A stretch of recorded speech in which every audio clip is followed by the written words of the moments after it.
I'm Lori Eubank. I grew up in Logansport, moved to Lafayette about 16 years ago.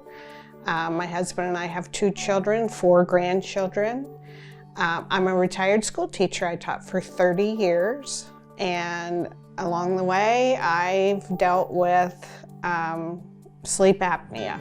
I've been a patient under Franciscan for at least 20 years. And I came to Lafayette ENTs for a variety of reasons. And one time I was seeing Dr. Hilsimer, and he said to me, "Does your husband say you snore?" And I said, "Yes." And he said, "Well, let's do a sleep apnea test." So did the test. It showed that I had sleep apnea. I don't remember my exact number then, but it was in the moderate to severe range. And I struggled. I had to go to a full mask, and I get up and go to the restroom, and I either consciously or unconsciously don't put it back on. Would fall asleep without putting it on.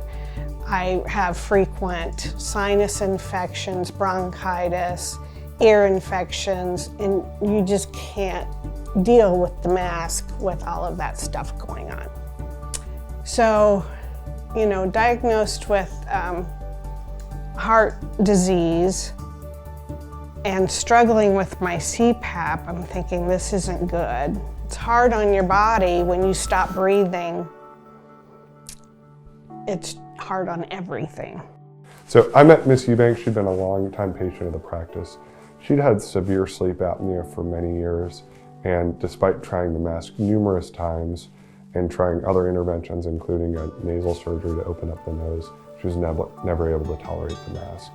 And she was pretty symptomatic from it. She was tired throughout the day, wasn't getting good rest at night, so we wanted to go down the path and explore the Inspire implant for her. So the Inspire implant is what's called a hypoglossal nerve stimulator. What that means is there's an electrode around the nerve that moves the tongue forward. The implant looks similar to a pacemaker and is placed in the chest. And then there's a sensing lead that senses when a patient breathes. So the way it works is as a patient goes to sleep, they turn on the implant, and then after a delay, the implant's activated, and the way it works is as a patient takes a breath, the implant pushes the tongue forward to open up the back of the airway. So the patient's initiating the breath like they normally would, and then getting an assist to open up the airway.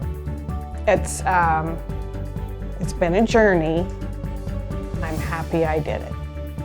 I am free of that mask, and I would just dread going to bed, and now I don't. Oh, Franciscan has been wonderful all the way. I feel like I know them inside and out. They're just wonderful people, and the doctors are good and professional and caring. The ones that I have dealt with, I feel I'm in very good hands.